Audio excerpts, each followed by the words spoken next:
नमस्कार। आप सभी को दिवाली महापर्व की बहुत बहुत शुभकामनाएं। आपके जीवन में अंधकार का जो लौ है वो ख़त्म हो जाए और प्रकाशमय का लौ का आगमन हो। हमारी प्रार्थना है अपने परमपिता परमेश्वर से कि आपके जीवन में सुख और समृद्धि का आगमन हो, दुख अंधकार रूप में यहाँ से वापस हो जाए। जीवन से यहाँ दो चीज़ की बात हो रही है आज की अमावस्या और दिवाली पूजन की बात हो रही है। दिवाली पूजन के लिए कई लोगों ने कहा कि पंडित जी कहीं कहीं 1 तारीख को मनाए, यानी कि 1 नवंबर को कहीं कहीं लोग मान रहे हैं और कहीं कहीं लोग जो है वो आपको 31 को माना जा रहा है। लेकिन हमारे जो काशी के पंचांग हैं, दोनों पंचांग हमारे पास हैं। इसमें ये काशी का ये पंचांग होती है और हमारे पास एक पंचांग और है, ये आपका हरिहर श्री काशी विश्वनाथन का पंचांग। ये 2 पंचांग, दोनों पंचांग में सर्वविदित रूप से इन्होंने 31 तारीख यानी कि दिन गुरुवार को ही दीपावली पूजन के लिए शुभ मुहूर्त बताया है। 1 तारीख को लोग बोलते हैं कि उदय, लेकिन मैं इस बार को बार बार मैं बोला हूँ कि उदय अस्त का 2 नियम होता है। जिस पूजा में अस्त की प्रधानता हो उसको आपको मानना है। जैसे कि दिवाली पूजन अस्त की प्रधानता है, क्योंकि अमावस्या रात में मिलना चाहिए।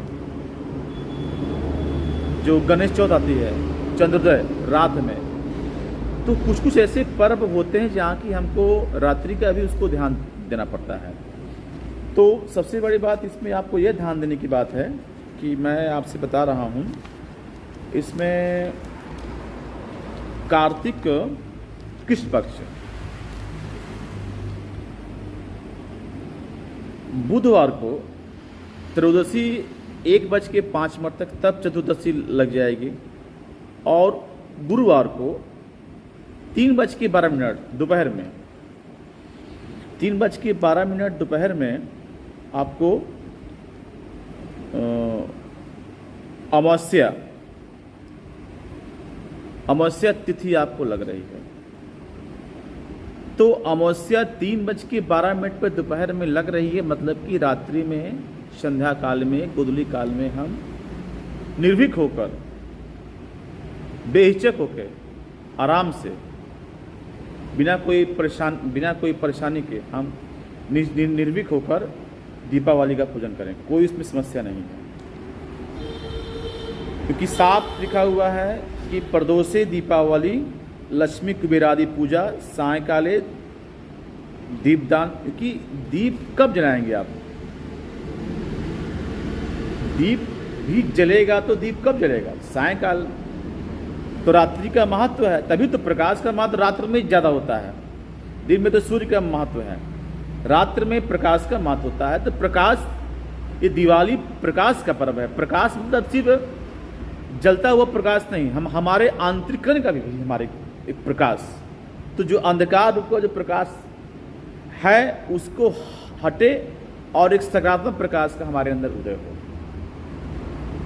दिवाली पूजन के लिए ये भी ध्यान देने की बात है कि जो कि धन, शास्त्र में बोला गया है कि धन, स्त्री और भोजन तीनों का पर्दा अति आवश्यक होता है।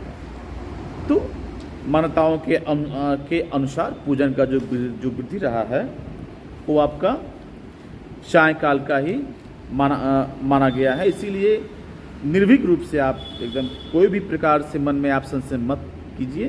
आप निर्भीक रूप से 31 तारीख यानी दिन गुरुवार को आप अच्छी तरह से माँ लक्ष्मी की, कुबेर की, गणेश जी की आप पूजन कीजिए और अपने जीवन में सुख और समृद्धि का आगमन मानेंगे।